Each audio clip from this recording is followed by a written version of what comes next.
raport me iniciativën amerikane që udhëhiqte Holbrooku, është iniciativë e cila synonte të amortizonte, mendoj unë, pa hyrë shumë në detaje, atë që ishte kundërshtia establishmentit ushtarako-industrial rus, e cila nuk e pranonte këtë qasje ruse, qasje të Jeltsinit, qasje lasiste, pra që veproti në Jugosllavi, bombardoje Jugosllavin, pra ai donte që të jepte Jeltsin, donte të jepte një rol rusisë në një po themi në dialogun Kosovë-Serbi, dhe Bexheti, sigurisht si shtat ju, me qasje ndërmarrësi, i cili neutralizon apo asnjëson apo relativizon elementet moral apo gjeopolitike etj.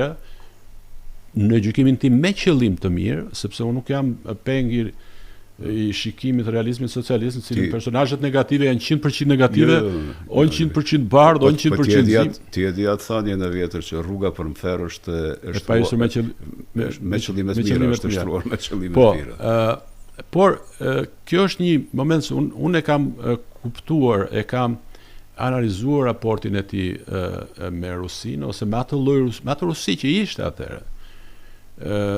Unë mendoj, nuk di të them se sa ishte roli i tij, ai ka rrëfime gojore, pa dokumentuar, po themi në atë që është literatura mediatike, që ai e ka ndikuar dhe e ka zbutur sadokudo qëndrimi rus ndaj Kosovës, posaçërisht ai referohet një momenti ku ka qenë masakra e familjes Jashari, domethënë që një moment që ka përcaktuar një veprim të fortë të Rusë ndaj Serbisë, ndaj Jugosllavisë, gjejsisht ndaj Jugosllavisë, por mendoj që ajo Rusi, për disa arsye që është mirë, në fakt është një diskutim që duhet bërë, dhe faleminderit që më dha mundësinë, ajo Rusi fal pozitës dobët ndërkombëtare, dobësimit ekonomik të brendshëm, fakti që ishte në borderon e Shtetet Bashkuara të Amerikës, do të thonë Clintoni posaçërisht, mbaj mend një debat në Senat kur Amerika pagoi pensionet e Rusisë.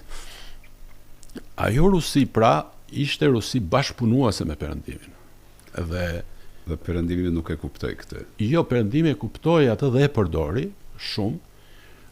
Ju besoj e dini shumë mirë, ju jeni dokumentuar që Rusia ka miratuar deri përpara nisjes bombardimeve çdo rezolut që dënonte Jugosllavinë, së pari, së dytë ishte pjesë e Rambujës, së tretë ishte pjesë e negociatave të Vienës, apo dhe më tej. Dhe po të ndërpres këtu, në negociatat e Vienës, para se të fillonin negociatat e Vienës, Rusia ishte pjesë e komunikesë së Londrës, në të cilën u vendosën parimet negociatore, dhe parimet negociatore qartazi tregonin se Kosova duhet të ishte shtet i pavarur. Absolutisht, ishin 4 parime, 3 për cilë njihen, për të 4 të flitet pak, pra jo ndarje, jo bashkim me një shtet tjetër, jo rikthim në gjendjen e pashme dhe respektimi vullnetit popullit të Kosovës. Kjo është një rezolut të cilën e ka firmosur Lavrovi në janar të 2006. Dhe është për keqardhje që për shembull zoti Hoxha që ka bërë një libër marrëdhënie Kosovë me Rusinë nuk e përmend, nuk e analizon këtë gjë. Jo për të egzaltuar ndonjë po themi në rol rus, por për të përcaktuar vërtetën historike. Vërteta historike ishte që Rusia ishte deri në moment të fundit pjesë e parimeve dhe pastaj u tërhoq. Tashti kjo është një moment që meriton analizë. A ka ndiku lobimi i fuqishëm serb nëpërmjet shitjes së Jugopetrolit, apo nuk di çka ka përcaktuar, domethënë apo fuqizimi i Putinit, i cili kërkonte ta përdorte precedentin e Kosovës për të zgjeruar apo për të krijuar mini republika në atë oborrin ish sovjetik. Por në pikpamje të jo thjesht si shtatui për të vërtetën historike, por edhe në planin diplomatik. Unë mendoj që ky është një nga leximet e gabuara që hasët të rëndom këtu në mjedisin s'po themi politik analitik kosovar, po edhe politik, nëse doni, institucional, që Kosova nuk e përdori në favorin e vet, pra qëndrimin e Rusisë asaj kohe, i cili, siç e thash, Rusia e autorizoi bombardimin.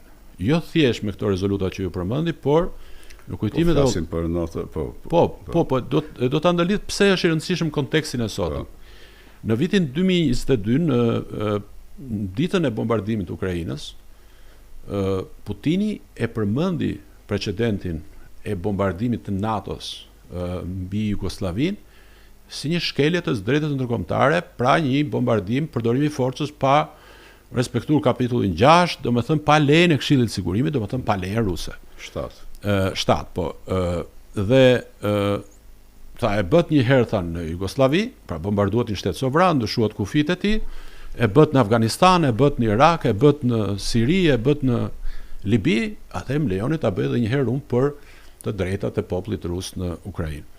Unë mendoj që ai ishte një moment që Kosova ti tregonte Rusisë që rasti i saj nuk ishte ngjashëm me Ukrainën, jo atë që po bën sot, që po thotë ne jemi si Ukraina. Po s'kishte Kosova, domethënë s'ka kënde bind Kosova. Jo, ishte një moment që Kosova të fitonte vizibilitet. Sot paguhet një shkrim, po themi, në një media të rëndësishme dhe i tregohet që Rusia e asaj kohe, pra dhe Rusia e asaj kohe është ndryshme nga Rusia sot, me të paktën qëndrimet vizavi Kosovës, dhe Rusia, pra doja ta përmendja këtë episodin e takimit Albright Ivanov, ministri i jashtëm rusis kohës, kur para bombardimit Albright i thot Ivanovit sipas kujtimit në Bolshoi Teatr, duke ngrënë havjar, duke pirë shampanjë, thot Igor, thot na lejo ta bombardojmë, thot sa jetë e proj. Po, thot qoftë e bër.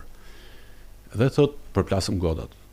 Tani jo vetëm që bombardimi ndodhi me lejen e Rusisë të heshtur, por negociatat për kalimin apo për vendosjen këtu të një misioni ndërkombëtar ishin me leje ruse, domethënë me përfshirjen ruse. Chernomyrdin ishte bashkautor i rezolutës 1244, sado minimal bashkë me Atisarin apo bashkë me zëvendës sekretarin amerikan Talbotin.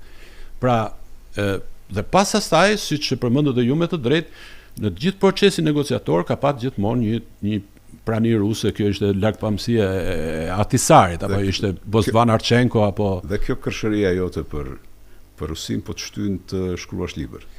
Nuk është këshëri, po është përpjekje për të, në cilën nuk dua që ta bëj i vetëm, pra do doja një, po themi, ekspert edhe të drejtës ndërkombëtare, apo të marrëdhënieve ndërkombëtare, i cili e ka atë profilin akademik për ta kuptuar këtë potencialin e, po themi, afirmimit Kosovës, hyrjes Kosovës në KB, dhe si mund të kapërcehet ajo që quhet vetoja ruse. Zoti Hoxha e ka një përpjekje të tillë, mendoj që duhet bërë, sepse nuk është vetëm këto hapa që përmendëm, pra këto momente të cilën Rusia lidhet me Kosovën, por janë dhe të tjerë. Për shembull, kur kaloi mendimi Këshillimor i GND-s në Asamblenë e Përgjithshme, pozicioni rus ishte që ne e marrim për të mirëqenë këtë mendim këshillimor, pra që pavarësia nuk e shkel drejt ndërkombëtare, por ne do të pranojmë çdo gjë që do të prodhoj dialogu. Pra çfarë pranon Serbia do të pranojmë edhe ne.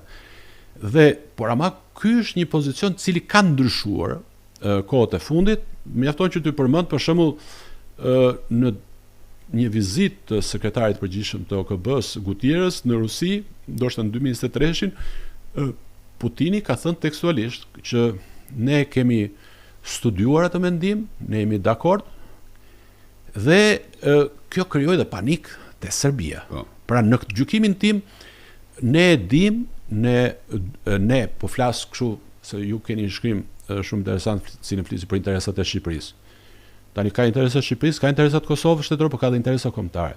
Nga këndvështrimi interesa kombëtare, e cili më frymëzon mua që eventualisht ta bëj këtë libër, ne e dim që Kosova nuk hyn dot në KB në një konjunkturë konfliktuale ndërkombëtare, apo jo. Pra, përplasje maksimale të perëndimit me Rusinë.